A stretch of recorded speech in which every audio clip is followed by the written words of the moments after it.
Thanks, Andrew, and good evening, everyone.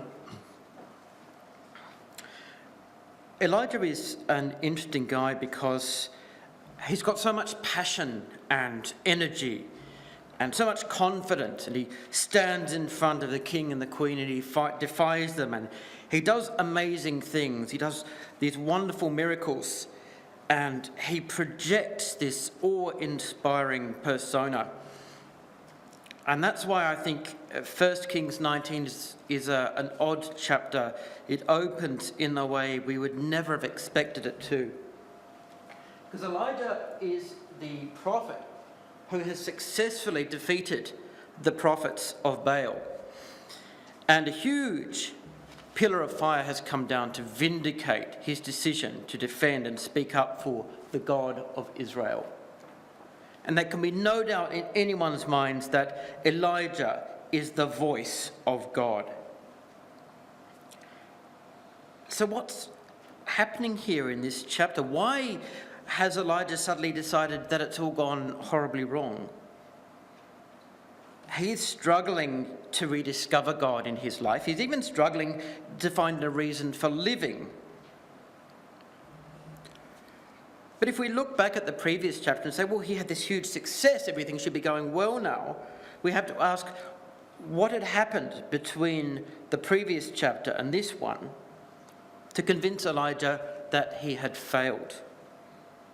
What made him believe he could do nothing more? I think it's possible that the crushing burden of responsibility had finally overwhelmed Elijah. We know from his actions and his words that he loved his people, he loved his God, he was a dedicated prophet, he obeyed without question, he never shirked his duty. But as a result of doing the right thing, he suffered the most tenuous existence. He lived on the edge of society. He was forced into isolation. He was a liability to everyone who met him, and even now his life was still in danger. Ahab and Jezebel are still on the throne. Baal worship has been defeated in one night, but it's going to take more than one night to cleanse the land of this pernicious belief. Ahab and Jezebel have not been intimidated by the events on Mount Carmel. If anything, they're emboldened. They want to kill Elijah, and they've got the power to do that. Elijah can't understand why this is happening. It should all be over now. And so he lies down and he just says to God, it's enough. It's more than enough. It's too much. I've had enough. And he's exhausted mentally, emotionally, spiritually. But God won't let him die. God won't even let him sleep. And he feeds him. And Elijah falls asleep again, but he's roused again, and he's urged to continue on. He's given another meal, and this time he finds strength. Because God could see in Elijah something that Elijah couldn't see in himself. God knew that Elijah could keep going. He didn't force him, he didn't bully him, he didn't coerce him. He gave him nourishment. He gave him strength. He supported him. So different to the God of Baal. So different to the transactional relationship, the impersonal relationship that you had with a God like Baal. I will sacrifice a chicken, an ox, whatever it takes to make you happy so my crops will grow. And you will be honoured. And that's where it ends. But with the God of Israel, you can have a relationship. The God of Israel doesn't wait to be asked. The God of Israel steps in straight away because he knows your needs. He doesn't ask for anything except a relationship.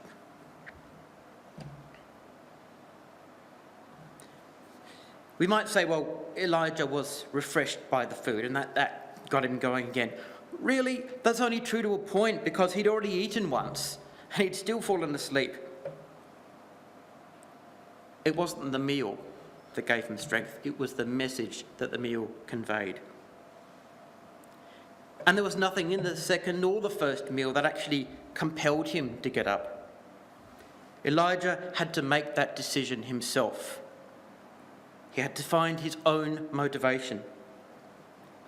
He had to take a leap of faith and trust that God would help him through this terrible time. We first meet Elijah in 1 Kings 17, verse 1. He's a man who reminds us of John the Baptist, and that's no coincidence. Jesus makes the same connection in the New Testament. Here he is at the brook Kerith, and his only drink is the water from that brook. And his only food is meat and bread provided by unclean birds.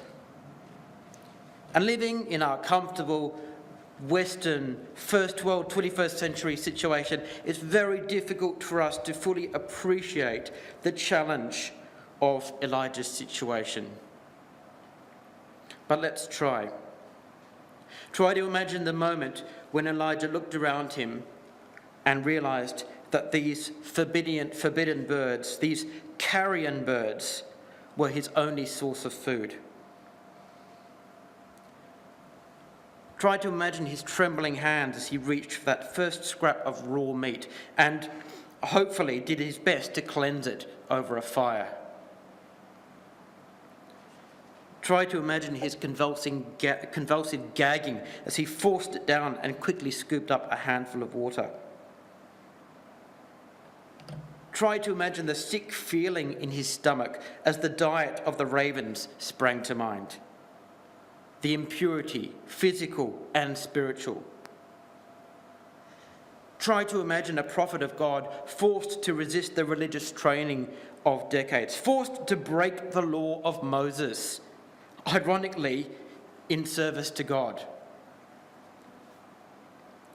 And then try to imagine his response to God, his relationship with God under these circumstances. Was this when the first cracks appeared in Elijah's relationship with God? Did he feel that God was taking advantage of his obedience? Did he start to question the purpose of his mission? Did he wonder why he had to be degraded in this humiliating fashion? We don't know how long he was at Kerith. All we know is that he was there for as long as was necessary in God's purpose. He had to set aside any self-confidence, any concept of self-reliance. He had to place his trust in God entirely. How often do we struggle with our own daily priorities and obligations? How often do we find ourselves running out of time, struggling to maintain a routine, trying to catch up or falling behind? Why are there always so many jobs to do every day, every week, every month? And when will we find time for God? How will we find time for God when so much is already happening in our lives? In Philippians 4, the Apostle Paul says he has learned to be content regardless of the state in which he finds himself. We might say, well, Paul, good for you, but how can you appreciate the challenges that face us today? We're in a different age, with a different way of life, facing different temptations, different struggles. We've got so much going on, we have difficulty fitting it all into 1 week. Paul, you don't understand what it's like to live in the modern world. You've never had that experience. Perhaps when looking at our week, though, we need to perceive it another way. Perhaps instead of saying, how am I going to fit God into this? We should first determine what we really need and then decide what can safely be added to that. Because when our lives, like Elijah's, are streamlined by the pursuit of godliness, by the pursuit of God, we'll be able to pray to him with confidence. Because as Job discovered, when everything else has been taken away, the only thing that's left is a son or a daughter of God with a relationship with God. And really, that's what he desires the most. All he asks for is humility, obedience, and love. And sometimes it's easy to overlook the simplicity of that request and assume that our service must necessarily be complicated or extraordinarily passionate or flamboyant or busy or any of those other things that we simply put on top of our relationship with God that don't really need to be there. Ideas that come from us, not from him. But Elijah's example shows that this assumption is wrong. We might also say, well, look, I'm so tired, I'm exhausted, look how much work I'm putting into the ecclesia, or how much work I'm putting into the spiritual nurturing of my family or my own personal spirituality.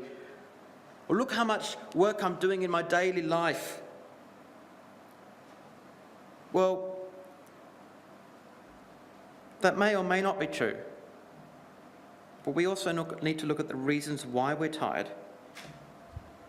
Because simply feeling exhausted and ready to drop is not an indication that we're running the race to the best of our ability.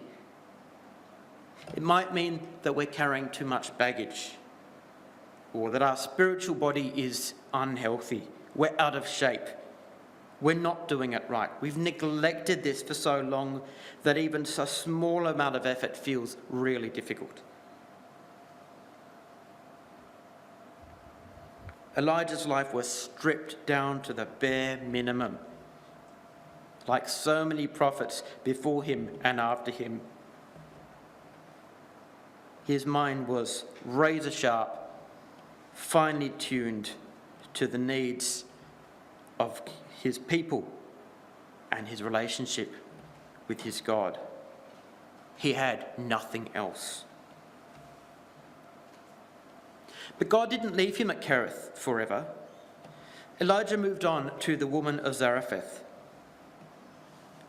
Kerith had been a place for meditation, but Zarephath was the place for action.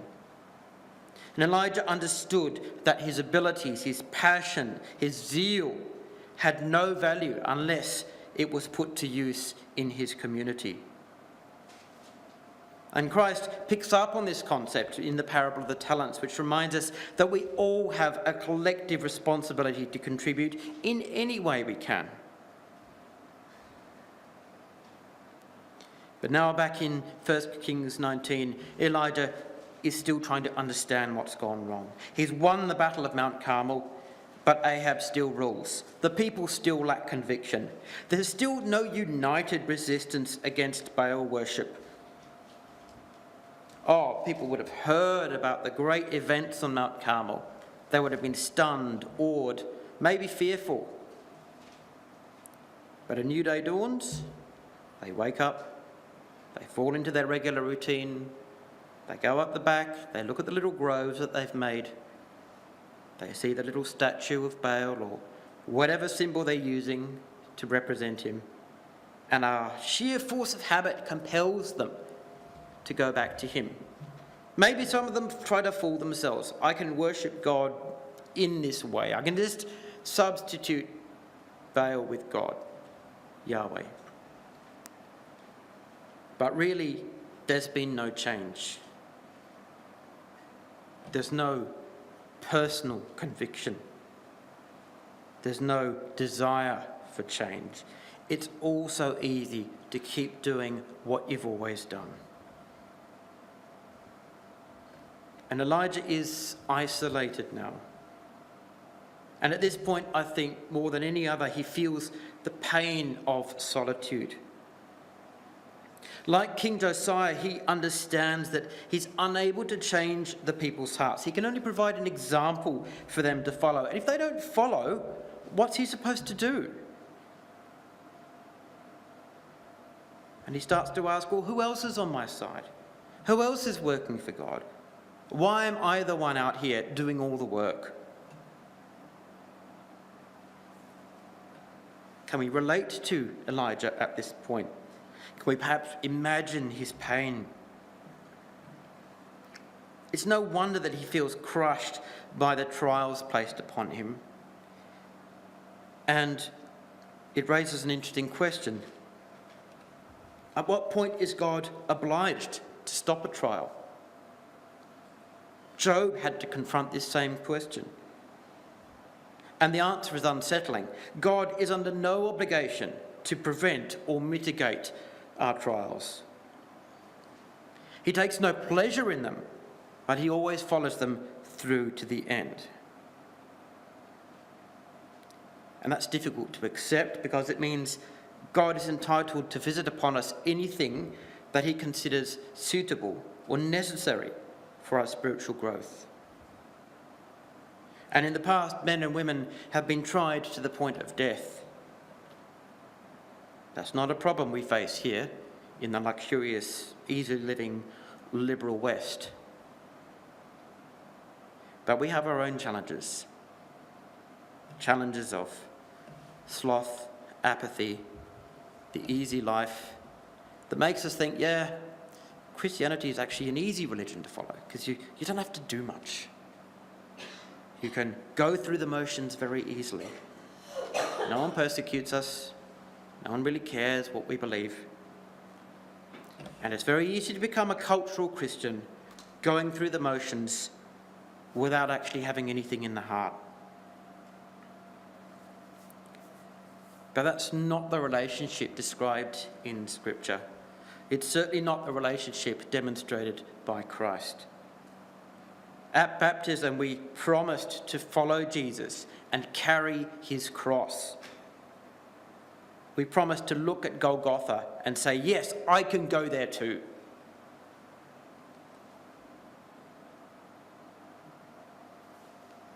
How committed are we to that journey?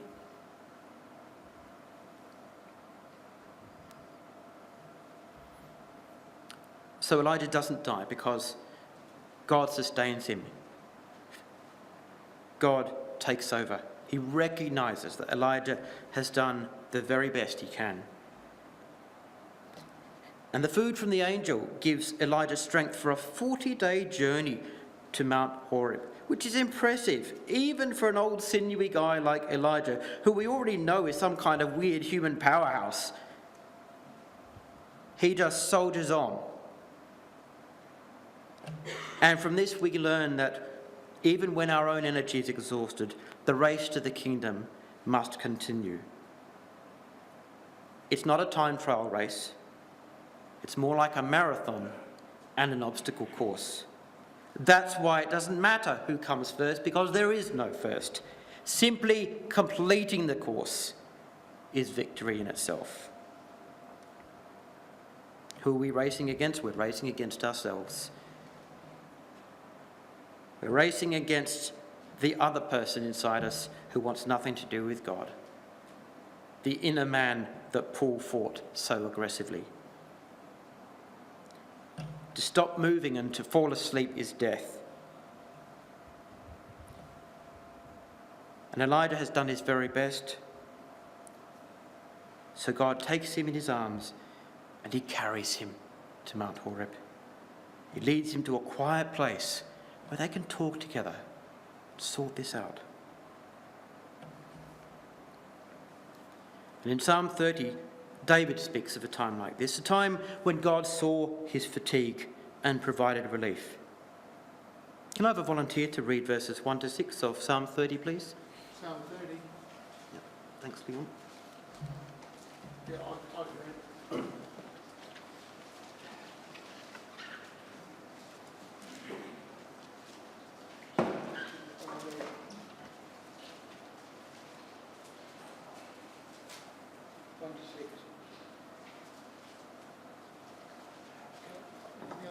I'll wait for you, David, and I'll read it.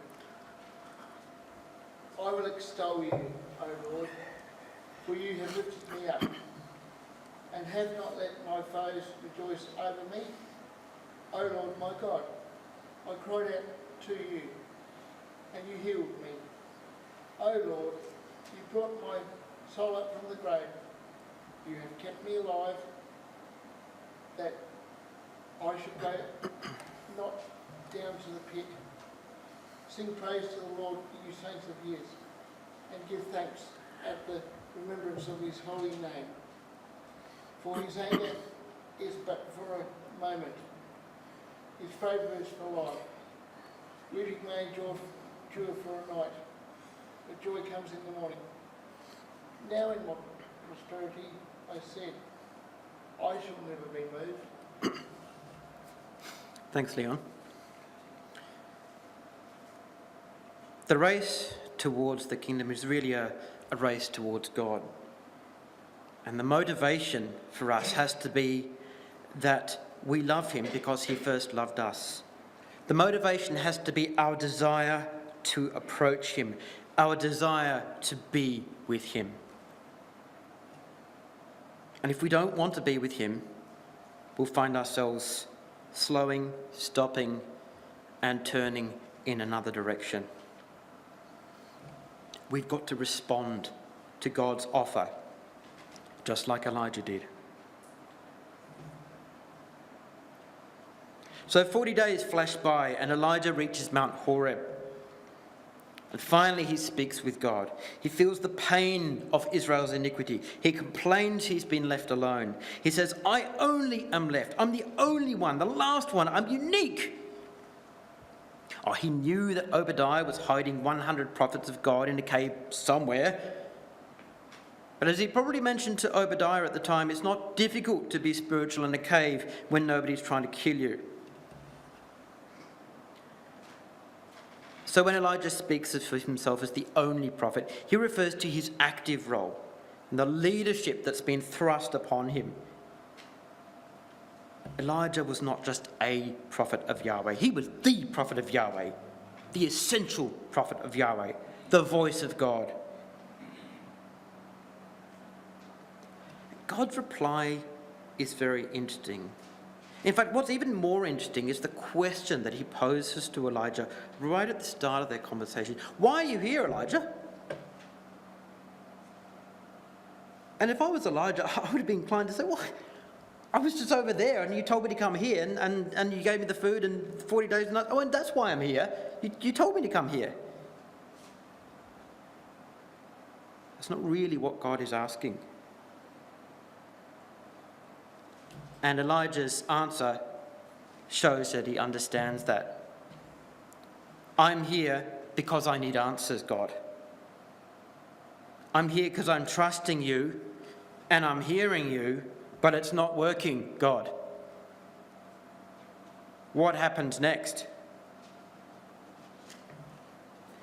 Now, God's reply to Elijah is interesting because he doesn't contradict him. He doesn't say, no, all that stuff you said is wrong, Elijah. You're exaggerating, or you've completely got the wrong end of the stick. He does not contradict him at all. He appreciates that what Elijah is saying is true, but he needs to show to Elijah that he's not alone. He needs him to understand that God has always been in charge of this situation. And he says, go, stand before me. And I don't know if Elijah was expecting what happened next, but it's unparalleled anywhere in Scripture. The wind, the earthquake, the fire, all of these extraordinary miracles just for one tiny man on a mountain at night. And God is focusing all of his design power onto that mountain. And Elijah is the only man to witness it. But even as he shelters in the cave from the wind, the earthquake, and the fire, his mind is racing. Perhaps when he witnesses the wind, he recalls the story of the Exodus, when the same divine wind opened the waters of the Red Sea and brought quails for the children of Israel. Perhaps as he struggles to stand against the earthquake, he recalls the story of Korah, Dathan, and Abiram, who were swallowed up by the same powerful force to eliminate dissent and sin from Israel. Perhaps he also remembers the falling of the walls of Jericho. And when the pillar of fire appears, perhaps he remembers the same pillar of fire that led the children of Israel out of Egypt, that guided them through the wilderness and consumed Nadab and Abihu when they tried to offer strange incense before the Lord. Perhaps he makes these connections. I like to think that he did. And I like to think that these symbols were not chosen by accident, and that those correlations were there. And Elijah is a deeply spiritual man. He understands the symbolism here.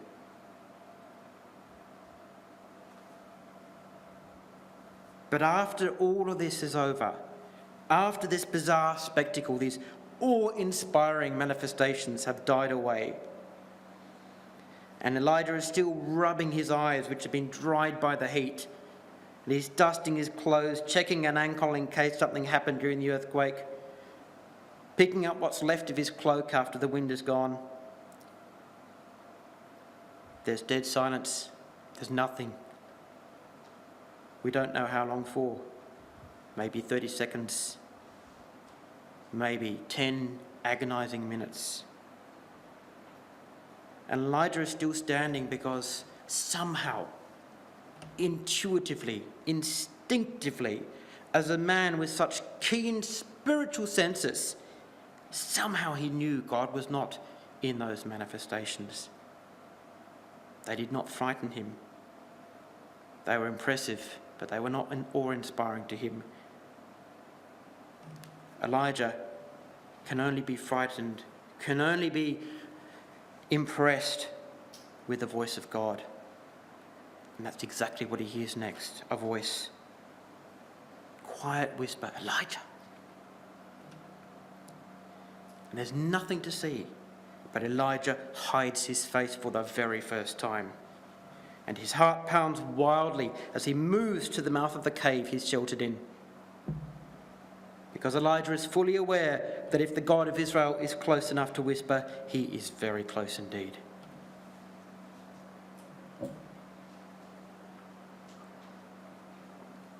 Elijah speaks with God.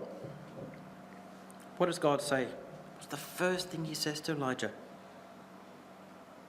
Why are you here, Elijah?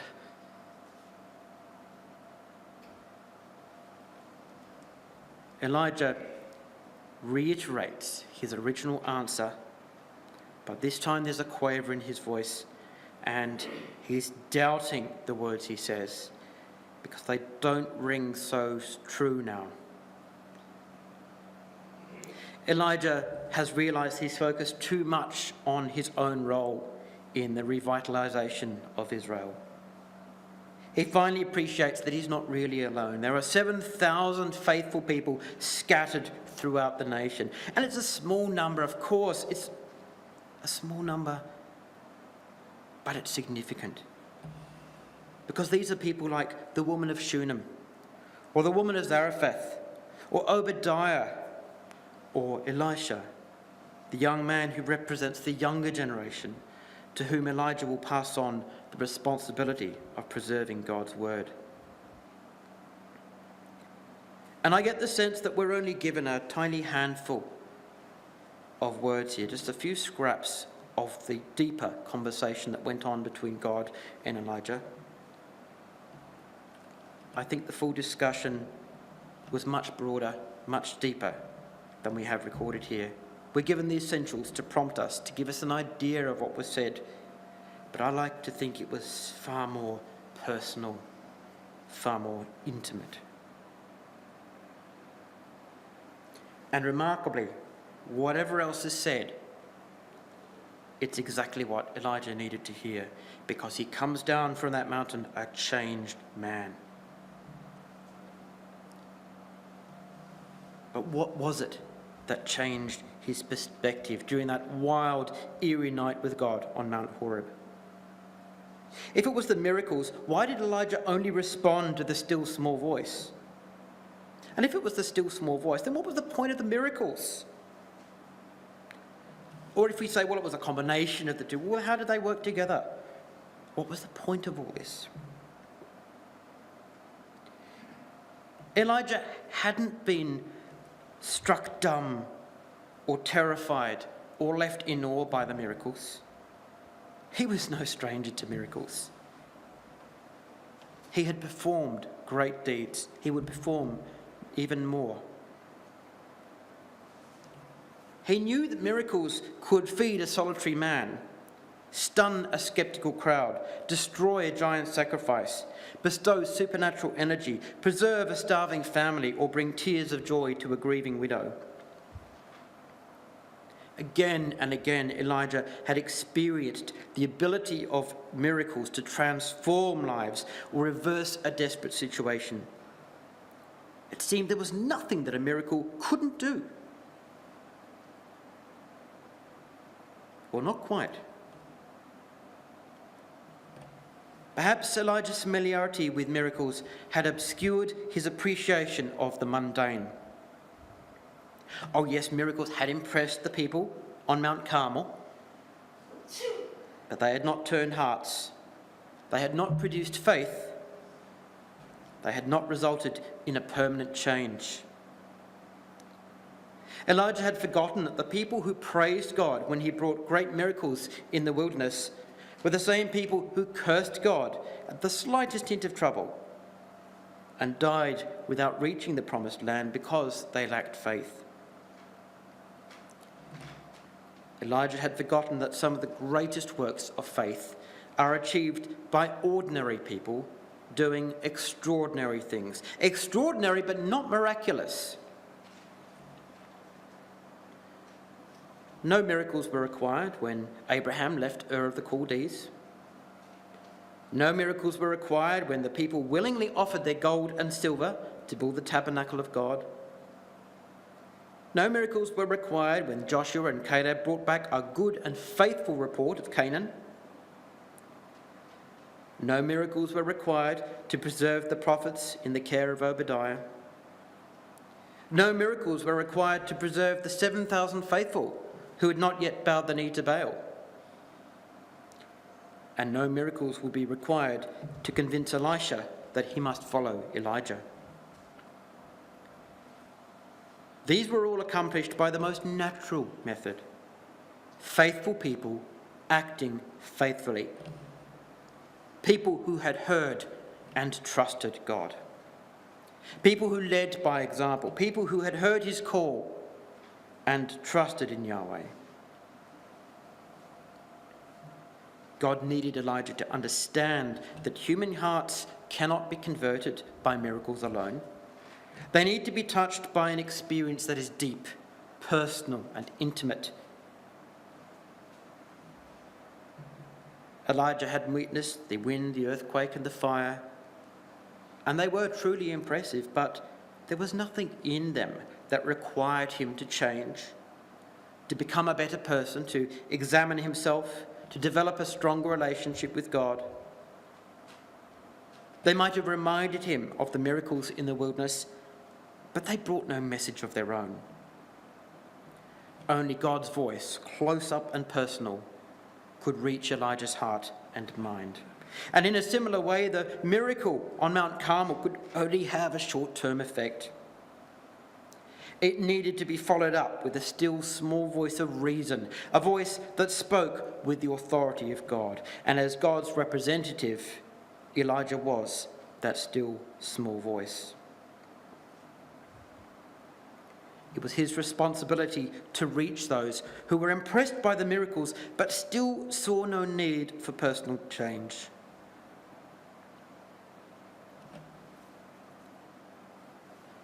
During the first stage of his ministry, Elijah worked alone, and the most terrible aspect of his trial was that God allowed him to believe that he was alone, in every sense of the word.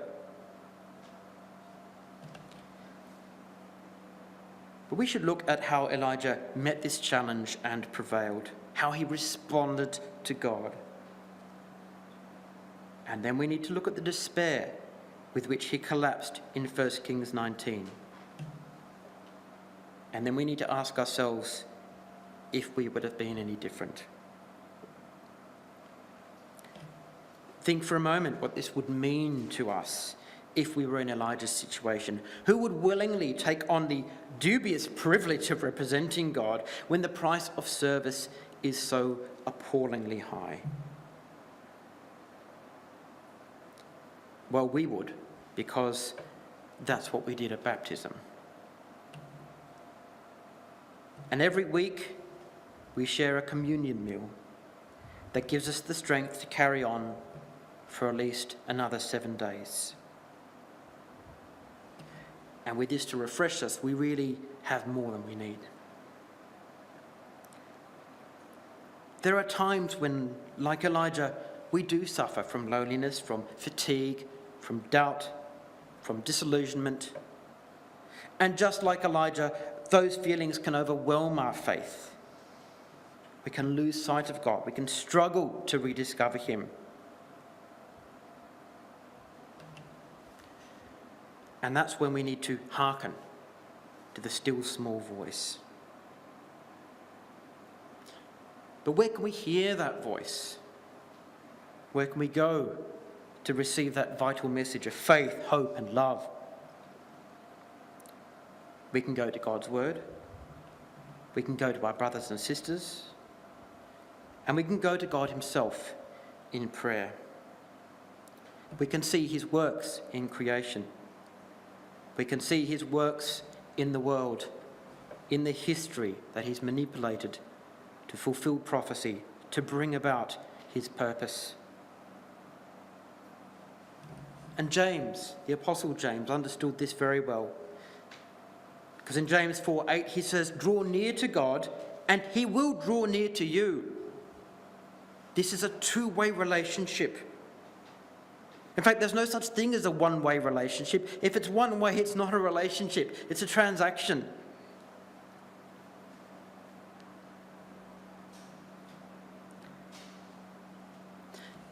Elijah's familiarity with the miraculous had obscured his appreciation of the mundane.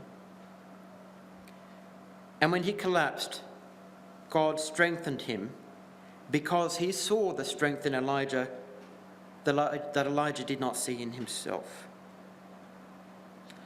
Elijah sought God after realizing that his mission was to help others rediscover him. And Elijah showed his trust in God by responding immediately to his command, both before Carmel and after. What else do we learn from Elijah's experience?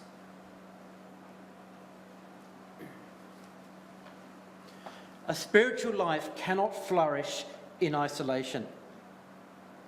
God is always listening to us, but are we listening to him? Rediscovering God is a daunting process. Are we too focused on ourselves to hear the voice of God properly?